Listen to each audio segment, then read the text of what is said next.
அனைவருக்கும் மருத்துவர் ஐயாவின் சார்பாகவும் மருத்துவர் சின்னையாவின் சார்பாகவும் முதல் கண் வணக்கத்தை தெரிவித்துக் கொண்டு இன்றைக்கு ஒற்றுமையே பலம், ஒற்றுமையே வெற்றி என்ற முழக்கத்திற்கு ஏற்பால் போர்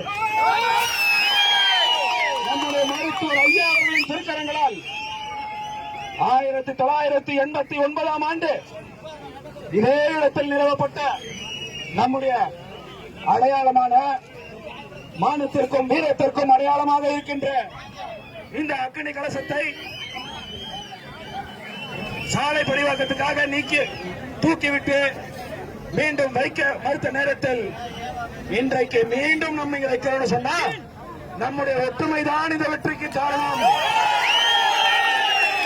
ஒற்றுமைதான் மருத்துவர் ஐயாவின் வெற்றிக்கு காரணம்.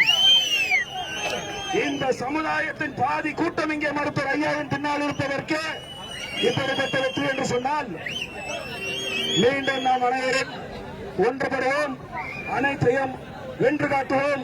இது மட்டுமல்ல, இன்னும் 10.5% இடஒதுக்கீடு இருக்கு. 10.5% இடஒதுக்கீடு ஒற்றுமையாக இதேபோல் போராடி, ஏன்னா வரலாற்றிலேயே ஒரு தலைவர் தன்னை போராளின்னு சொல்றாருன்னா எந்த சட்டமன்றத்திற்கும் நாடாளுமன்றத்திற்கும் என் கால்படாது, என்ன தலைவன் என்று சொல்லாதீர்கள், போராளி என்று சொல்லுங்கள் என்று சொல்லக்கூடிய தலைவர் மருத்துவர் ஐயா. அவர் களத்தை பலப்படுத்துவோம், வென்று காட்டுவோம். வாழ்க வன்னியர் சங்கம், வாழ்க மருத்துவர் ஐயா,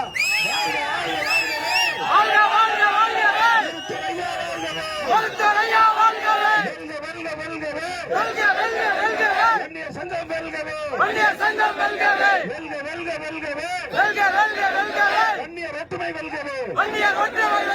நன்றி.